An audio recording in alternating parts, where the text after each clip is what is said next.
ကျွန်တော်ဖိုတိုရှော့စာအုပ်ရဲ့စာမျက်နှာ16ကစာမျက်နှာ16ကမျက်နှာပေါ်မှာရှိတဲ့ဝက်ချန်ဆက်ပြောက်တွေကိုဖယ်ရှားတာလေးပါခင်ဗျာစာအုပ်ရှိပြီးတချို့ကမလုံးတက်တာတွေမို့လုပ်ပြတာပါပထမဆုံးနေ့ကတော့ကျွန်တော်တို့ဒီမှာ brush tool တွေကကျွန်တော်တို့ဒီမှာအရင်ကသုံးခဲ့ရတာတော့ကျွန်တော်ပထမဒီစာအုပ်ထဲအတိုင်းပြောရတော့ clone stamp ပါခင်ဗျာ clone stamp ဆိုတာတော့ stamp ဆိုတာတစ်စိတ်ပါပဲအဲဒီမှာအနီရှိတဲ့နေရာကိုတစ်ချက်ကျွန်တော်တန်းတိုင်းနှိပ်လိုက်ပါမယ်အဲ့မှာစာရန်ထိုးလာပါတယ်ဒီမှာ order clip ပါတဲ့ဒီမှာ ALD order နဲ့ clip ပါတဲ့ဒါကိုလို့ချင်းဒီပြတော့ဒီအနီလေးကို order လေးနဲ့ clip ယူခဲ့ပြီးတော့ညီကျင်တဲ့နေရာလေးကိုသွားနှိပ်လိုက်အဲ့ဒီအနီလေးရောက်တာပါဗျာအခုဒီမှာ opacity တွေကျွန်တော်တို့ရှော့ထားတာပါ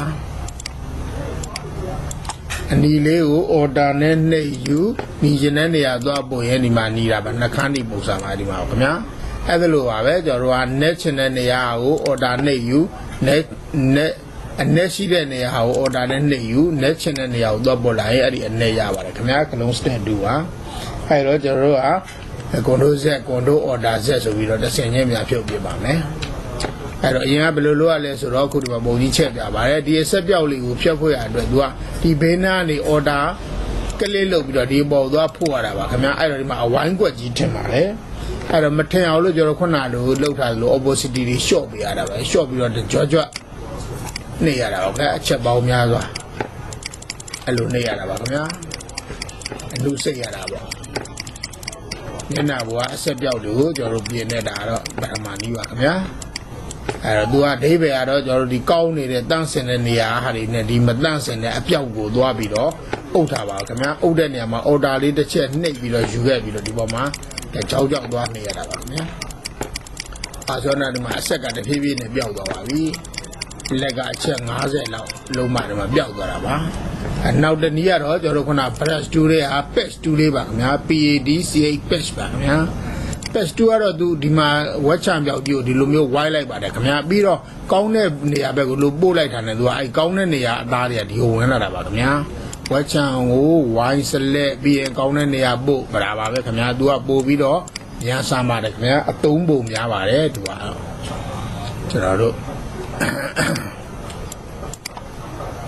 ရသွားပါပြီအခုကကျွန်တော်တို့ပုံကြီးချက်တာပါ control စပေပါပါ order စပေပါကပုံကိုပြန်ပေးတာပါခင်ဗျာ order နှိပ်ထားရင်စပေပါပါအဆက်ပြောက်လေးကိုနှိပ်ကောင်းတဲ့နေရာကိုပုတ်ထည့်လိုက်တာနဲ့အဲဒီကောင်းတဲ့နေရာအသားတွေကဝင်လာတာပါခင်ဗျာအဲ့ဒါလိုပဲဒီလိုအရေးအကြောင်းတွေကိုလည်းအဲ့လိုလုပ်လို့ရပါတယ်ခင်ဗျာပုံပြင်တဲ့နေရာမှာကျွန်တော်တို့အများကြီးသုံးရပါတယ်ဒီမှာအခုဒီမှာအရေးအကြောင်းကြီးကိုဆက်လက်ပေးလိုက်ပါပြီခင်ဗျာကောင်းတဲ့နေရာကိုပုတ်ဆွဲလိုက်တာနဲ့သူကဒီမှာအကောင်းသားရောက်လာတာဗာဒီဆက်လက်ဖြောက်ခြင်းကွန်ထိုးတီပါဒီကျက်မြားကြီးကိုလည်းအဲ့လိုဖြောက်ပြဲမှာပဲဒါတော့ကျွန်တော်ပုံပြတဲ့နီးတွေပေါ့ခင်ဗျာမျက်လုံးအနီကတော့ red eye ဆိုတာရှိပါတယ်ခင်ဗျာဒီမှာ red eye ကတော့တစ်ချက်နှိပ်ပြီးတော့ဒီမှာတကယ်လို့မျက်လုံးကနီးနေတာပါအမှောင်ထဲမှာရိုက်တဲ့ခါမှာအဲ့ဒီမျက်လုံးပေါ်မှာတစ်ချက်နှိပ်လိုက်တာနဲ့တပြိုင်နက်ဒီမျက်လုံးကအနက်ဖြစ်သွားမှာပါခင်ဗျာ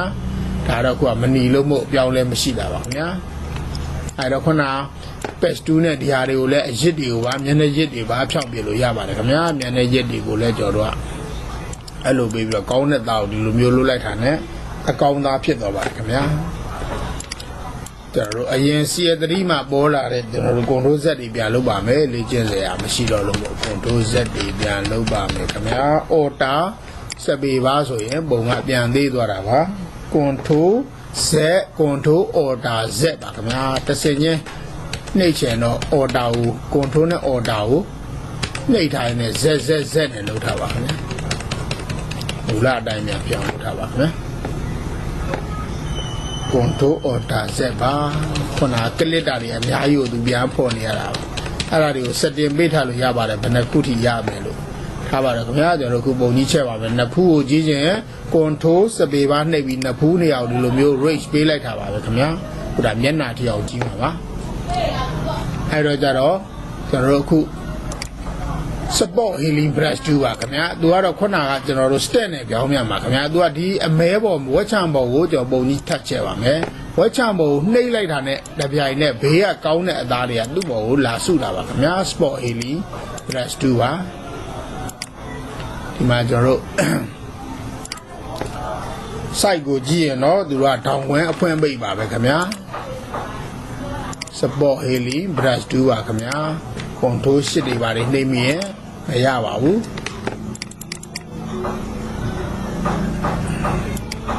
ဒီမှာဆက်လက်ဝင်နေလို့ပါခင်ဗျာကွန်ဒိုတီပါပြဿနာလေးတွေကိုရှာရမှာပါခင်ဗျာအခုဒီမှာတစ်ချက်နှိပ်လိုက်တာနဲ့သူကတော့အကောင်းပါခင်ဗျာအခုမြင်ရတဲ့အများကြီးပေါ့ကိုနှိပ်လိုက်ပါတယ်ဒီမှာဘေးကအကောင်းတွေကသူ့ကိုသွားဖိုးတာပါခင်ဗျာ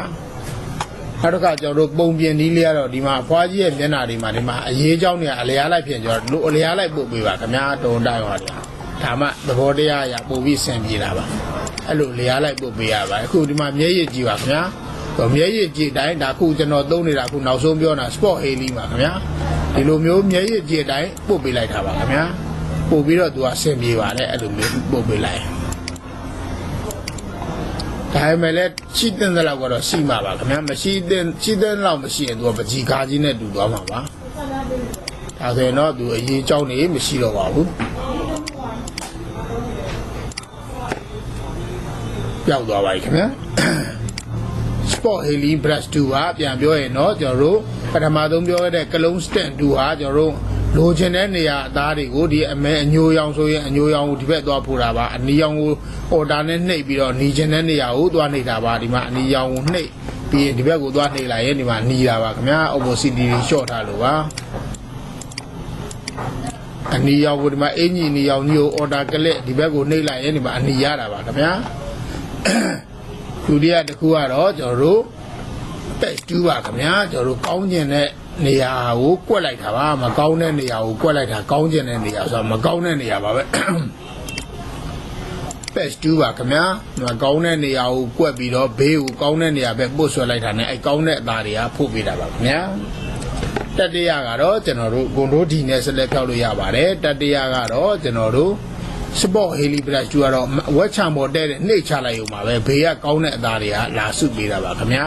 မျက်နှာပြင်ပြီးပါအဲ့တော့အဲ့ Cologne Stand 2လေးဟာအခုသိသုံးဝင်လို့ဖြစ်လို့မို့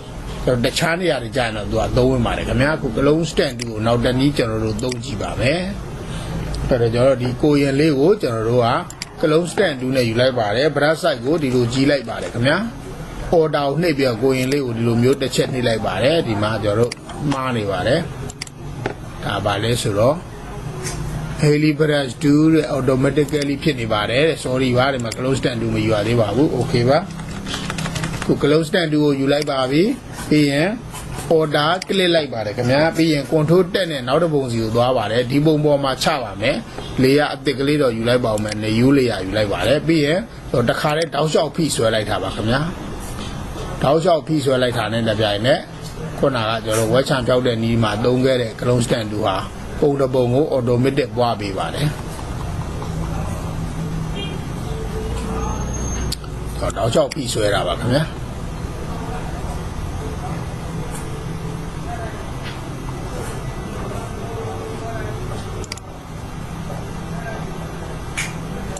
အဲဒီကြရပါပြီဒီပုံလေးကိုမူ2ကိုယူပြီးတော့ control T နဲ့သေးပါမယ်control T နဲ့သေးလိုက်တာပါခင်ဗျာပြီးသွားရင်တော့ကျွန်တော်တို့ကဒါ enter ခေါက်လို့ရပါပြီကိုစိတ်ကြိုက် enter လုပ်လိုက်တာပါခင်ဗျာပြီးသွားရင်ကျွန်တော်တို့ကဒီမှာ blending mode ကိုနှစ်ချက်ပုတ်လိုက်ပါတယ်ခင်ဗျာဒီမှာ transparency လေးကို short လိုက်ပါတယ်ဒါကိုနောက်မှကျွန်တော်လုပ်ပါမယ် cancel လုပ်လိုက်ပါတယ်ခင်ဗျာအခုသူ့ပုံဟာမဲနေပါတယ်ဒီတိုင်းတန်းကျော် opacity ကို short ရင်အမဲအတိုင်းပဲရော့သွားတာပါဒီမှာမျက်နှာတွေပါတယ်မဲနေပါတယ်အဲ့ဒါကိုမကြိုက်ပါဘူးဒါကြောင့်ဒီမှာ blending mode ထဲကကျွန်တော်က soft light ကိုသုံးပါတယ်ခင်ဗျာ soft light ကိုသုံးလိုက်တော့သူကဒီမှာပတ်ဝန်းကျင်နဲ့လည်းရောသွားပါတယ်သူကတခါလဲမျက်နှာတွေကမမဲပါဘူးခင်ဗျာဒီမှာမျက်နှာတွေကလည်းဖွေးလာပါတယ် soft light နဲ့သေးလိုက်တာပါခင်ဗျာပြောင်းလိုက်တာပါ control T နဲ့ထပ်ပြီးတော့သေးလို့ရပါတယ်ခင်ဗျာပြီးရင်ကျွန်တော်တို့နေယူလေယာထပ်ပြီးတော့ယူရမယ်ခင်ဗျာပြီးရင်ကျွန်တော်ဒီမှာအပေါ်ဖိုးကောင်းရောင်ကိုအဖြူထားပြီးတော့ကျွန်တော်တို့ brush 2ယူရမယ်စုပ်တာယူပါမယ်ခင်ဗျာဖွာတာလေးယူလိုက်ပါမယ်ပြီးရင် brush side ကိုကြီးဖို့ရအတွက်ဒေါင်ခွင်အပိတ်ကိုနှိပ်နေတာပါခင်ဗျာနှစ်ချက်လောက်နှိပ်လိုက်ပါတယ်ခင်ဗျာနှစ်ချက်လောက်နှိပ်ပြီးတော့ဒီမှာနှစ်ချက်ပုတ်လိုက်ပါတယ်ဒီလေယာရှိတဲ့နေရာကိုခုဒါကအဖြူအောင်လေယာပါခင်ဗျာဒီမှာ transparency shade ကိုပါခင်ဗျာ transparent ဆိုတော့ခုနပြောတဲ့ lens ပေါက်တာပါပဲပြီးရင် opacity ကိုကျွန်တော်တို့ short လိုက်ပါတယ်ခင်ဗျာ သူ့ကိုလည်းကျွန်တော်တို့ normal ကို soft light ပြောင်းလိုက်ပါတယ်ခင်ဗျာဒီမှာလေးပါခင်ဗျာတိတ်တော့မမြင်ရပါဘူး V လေးနဲ့ယူပြီးတော့ဒီမှာ soft light ပြန်ဒီ soft light လေးကကျွန်တော်တို့ကလင်းမှောင်းတဲ့နေရာတွေကိုကြည့်လို့ရပါတယ်ဒီမှာခုလူမျက်နှာပေါ်အုပ်လိုက်ဒီမှာလင်းလာတာပါခင်ဗျာကျွန်တော်ပုံကြီးချက်ပြပါမယ်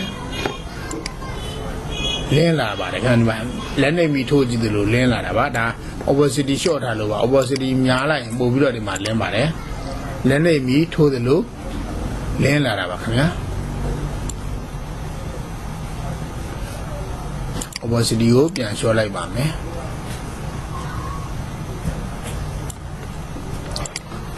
ကျွန်တော်တို့ဒါတော့ပုံနေထားတော့ဘာတော့စိတ်ကြိုက်ပြောင်းကြည့်ကြပါခင်ဗျာကွန်ထရိုးတီနဲ့ခုနေမှာတက်ပြီးတော့သေးလို့ရပါသေးတယ်ခင်ဗျာကျွန်တော်မှရှိတဲ့ပုံကိုလုံးလေးရတာပါစိတ်ကြိုက်ပုံလေးတွေပြောင်းပြီးတော့သုံးကြပါတကယ်လို့ဒီမှာဂျရနာတွေပါတွေဆိုရင်ဒီအဖြူလေးကလက်နေတဲ့နေရာပုံစံမျိုးဒီမှာအလင်းလေးထွက်လာအောင်လုပ်လို့ရပါတယ်ခင်ဗျာလေ့ကျင့်ကြပါ